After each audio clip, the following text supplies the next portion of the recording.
Hi అండి, welcome to my channel Swapnasri Swapna. Please subscribe to my channel. ఇప్పుడు మనం చేసుకోబోయే రెసిపీ తహేరీ అండి. ఇప్పుడు నేను ఒక కేజీ చికెన్ తీసుకున్నానండి. దాన్ని శుభ్రంగా కడుక్కున్నాను. అందులోకి కొద్దిగా పెరుగు యాడ్ చేసుకోవాలి. 2 టేబుల్ స్పూన్స్ అల్లం వెల్లుల్లి పేస్ట్ తీసుకోవాలి. అలాగే 3 టేబుల్ స్పూన్స్ కారం, గరం మసాలా 1 టేబుల్ స్పూన్, పసుపు 1 టేబుల్ స్పూన్, ధనియా powder 1 table spoon, half lemon. ఇప్పుడు అవన్నీ వేసుకున్నాం కదండి, అవన్నీ చికెన్కి బాగా పట్టేలాగా కలుపుకోవాలండి. మనము ఒక హాఫ్ అన్ అవర్ పక్కకు పెట్టుకోండి. టైం లేకపోతే ఎమ్మడే చేసుకున్నా పర్లేదండి. అలాగే ఇప్పుడు మనం రైస్ కడుక్కుందామండి. కేజీ చికెన్కి కేజీ రైస్ తీసుకుంటున్నానండి. కరెక్ట్ సరిపోతుందండి చికెన్.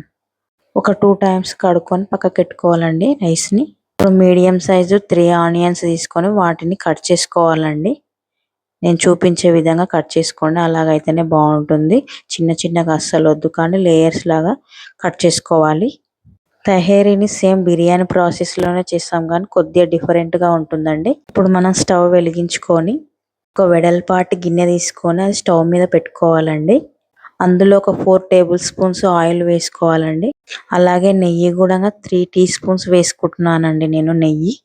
కొంతమంది అచ్చం నెయ్యితోనే వేసుకుంటారు, కొంతమంది నూనెతో చేసుకుంటారు. కాబట్టి మీ ఇష్టం అండి. నేనైతే కొద్దిగంత నెయ్యి కొద్దిగంత ఆయిల్ వేసుకున్నాను. ఆ నెయ్యి కరిగి ఆయిల్ వేడెక్కే వరకు 1 మినిట్ పడుతుందండి. ఆయిల్ వేడెక్కిన తర్వాత ఇందాక కట్ చేసుకొని పెట్టుకున్న ఆనియన్స్ అందులో వేసుకోవాలండి. తహేరీకి కావలసిన మసాలాలండి: చెక్క, లవంగ, యాలక్కాయ, సాజీరా అండి. ఇప్పుడు మనం అదంతా బాగా కలుపుకోవాలండి, లేదంటే అడుగు పడుతుందండి. చూసుకొని కలుపుకుంటూ ఉండండి. అలాగే అందులోకి 3 బిర్యానీ ఆకులు కూడా వేసుకుంటున్నానండి. ఇందాక మనం చికెన్లో 2 టేబుల్ స్పూన్స్ వేసాం కదండి, మళ్ళీ ఇందులో కూడా 2 టేబుల్ స్పూన్స్ అల్లం వెల్లుల్లి పేస్ట్ వేయాలి. అల్లం వెల్లుల్లి పేస్ట్ వేసాం కదా అండి, బాగా కలపాలండి, లేదంటే అడుగు పట్టేస్తుందండి. ఇంకా తహేరీ కూడా బాగా కాదండి. ఆనియన్స్ బ్రౌన్ కలర్ అయ్యేంత వరకు వేయించుకోవాలండి. అలాగే అందులోకి 2 టమాటోస్ కట్ చేసుకొని వేసుకోవాలండి. కొద్దిగంత కొత్తిమీర వేసుకోవాలి. అలాగే పుదీనా కూడా వేసుకోవాలండి. దాన్ని కూడా బాగా కలుపుకోవాలండి పచ్చివాసన పోయేంత వరకు. ఇందాక మనం మ్యాగ్నేట్ చేసిన చికెన్ అందులో వేసుకోవాలి. వేసుకున్న తర్వాత అది కూడా బాగా కలుపుకోవాలండి. ఇందాక మ్యాగ్నేట్ చేసేటప్పుడు నేను సాల్ట్ మర్చిపోయానండి, ఇప్పుడు వేస్తున్నాను 1.5 స్పూను. అది కూడా వేసి బాగా కలపాలండి. నేను వీడియోలో చూపిస్తున్నట్లు కలుపుకోండి. మనం ఇప్పుడే జాగ్రత్తగా ఉండాలండి. చికెన్ వేసాం కదండి, అది మాడిపోకుండా అడుగు పట్టకుండా మధ్య మధ్యలో కలుపుకోవాలండి. ఎందుకంటే అందులో చుక్క వాటర్ కూడా వేయట్లేదు కదండి, అందుకని మాడిపోతుంది. చూసుకొని కలుపుకుంటూ ఉండాలి. సిమ్లో పెట్టి ఉడికించుకోవాలండి చికెన్ని. ఒక 70% ఉడికితే చాలండి చికెన్. అప్పుడప్పుడు మధ్యలో తీసి కలుపుతూ ఉండాలండి మనం చికెన్ని. ఇప్పుడు చికెన్లో నుంచి వాటర్ వస్తున్నాయి చూడండి, అది మళ్ళీ అబ్జర్వ్ అయ్యేంత వరకు ఉంచాలండి. అలా అని మొత్తం ఎగిరిపోయేంత వరకు కాదండి, కొద్దిగంత వాటరీగానే ఉండాలండి. ఇప్పుడు చూస్తున్నారు కదండి, ఇంతకు ముందు కన్నా ఇప్పుడు ఇంకా ఎక్కువ వాటర్ వచ్చాయి. ఇంకా ఒక 2 మినిట్స్ ఉడికించుకోవాలండి చికెన్ని. ఇప్పుడు కొద్దిగా థిక్ గ్రేవీ లాగా తయారైందండి చికెన్. ఇప్పుడు మనం వాటర్ యాడ్ చేసుకోవాలండి. 3 గ్లాస్ రైస్ తీసుకున్నాను కదా, ఇక్కడ నేను 1కి 1.5 గ్లాస్ వాటర్ వేస్తానండి. అయితే నేను 3 గ్లాసుల బియ్యం తీసుకున్నాను కాబట్టి 4 గ్లాసులన్నర వాటర్ తీసుకున్నానండి. వాటర్ వేసుకున్న తర్వాత ఒకసారి అంతా కలుపుకోవాలండి. అలాగే అందులోకి 5 పచ్చిమిర్చి వేసుకోండి. ఇందాక వేసిన సాల్ట్ సరిపోదు కాబట్టి ఇప్పుడు కూడా కొద్దిగంత సాల్ట్ వేసుకోవాలండి. అలాగే గరం మసాలా కూడా వేసుకోవాలి. అవన్నీ వేసుకున్న తర్వాత బాగా కలపాలండి మనకు.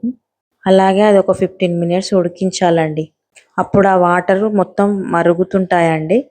అప్పుడు మనం చుక్క వాటర్ లేకుండా బియ్యం మొత్తాన్ని అందులో వేసుకోవాలండి. ఎందుకంటే మళ్ళీ వాటర్తో కలిపి వేస్తే అది మెత్తగా అయిపోతుంది. చూసుకోండి మరి. చిన్న చిన్న విషయాలలోనే రెసిపీస్ ఖరాబ్ అవుతాయండి, కాబట్టి మనం చూసుకొని వేసుకోవాలి ఏదైనా. ఇప్పుడు బియ్యం మొత్తాన్ని అందులో వేసుకున్న తర్వాత ఒకసారి కిందికి మీదికని మొత్తం కలుపుకోవాలండి. కానీ చూసుకొని కలుపుకోండి, ముక్క చెదిరిపోతుంది. కాబట్టి చూసుకొని కలుపుతూ ఉండండి. అలాగే ముక్కలు కూడా వాటర్ పైన కనిపించొద్దండి, కొద్దిగా లోపలికి అనుకోవాలి మనము. నేను వీడియోలో అంటున్నాను కదండి, అలా అనుకోండి. ఒక 10 మినిట్స్ మూత పెట్టి ఉంచండి. మళ్ళీ మధ్యలో మధ్యలో ఒకసారి కలుపుతూ ఉండండి. ఇప్పుడు నేను ఎలా కలుపుతున్నానో అలా కలుపుకోండి, కానీ చూసుకొని కలుపుకోండి, ముక్క చెదిరిపోతుంది. ఎందుకంటే మనం ఫస్ట్ ఉడికించాం, దాని తర్వాత మళ్ళీ వాటర్లో ఉడికించాం, ఇప్పుడు మళ్ళీ రైస్తో పాటు కూడా ఉడికిస్తున్నాం కాబట్టి ముక్క మరీ మెత్తగా ఉడికి ఉంటుందండి. ఇప్పుడు ముక్కలు కనిపించకుండా మళ్ళీ అన్నాన్ని కప్పేసేయండి. మళ్ళీ ఒక 1 మినిట్ అలాగే ఉంచి మళ్ళీ మూత తీసి చూడండి. కొద్దిగంత నీరులాగా ఉంటుందండి, ఎందుకంటే అడుగు మాడిపోతుంది. కాబట్టి మనం స్టవ్ ఆఫ్ చేసుకొని ఒక 15 మినిట్స్ అలా వదిలేయాలండి. అందులో నీరు అసలు ఏమి ఉండదండి. ఇప్పుడు చూడండి, నేను చూపిస్తున్నాను వీడియోలో, పర్ఫెక్ట్ అవుతుందండి. ఇంతేనండి, ఈజీ తెహరీ చేసుకోవడము. బాయ్ అండి. మరో రెసిపీతో మీ ముందుకు వస్తాను. Please subscribe to my channel Swapnasri Swapna. Like and share, subscribe. Recipe ఎలా ఉందో కామెంట్ కూడా చేయండి. మీ విలువైన సమయాన్ని మా రెసిపీ కోసం కేటాయించినందుకు మీకు థ్యాంక్స్ అండి. ఇలాగే మమ్మల్ని ఆదరించాలని కోరుకుంటున్నాను. Enjoy the food. ఇంకా ఏమన్నా డౌట్ ఉంటే కామెంట్ చేయండి. ఇంకేదైనా రెసిపీ కావాలంటే కూడా కామెంట్ పెట్టండి, నేను చేస్తాను.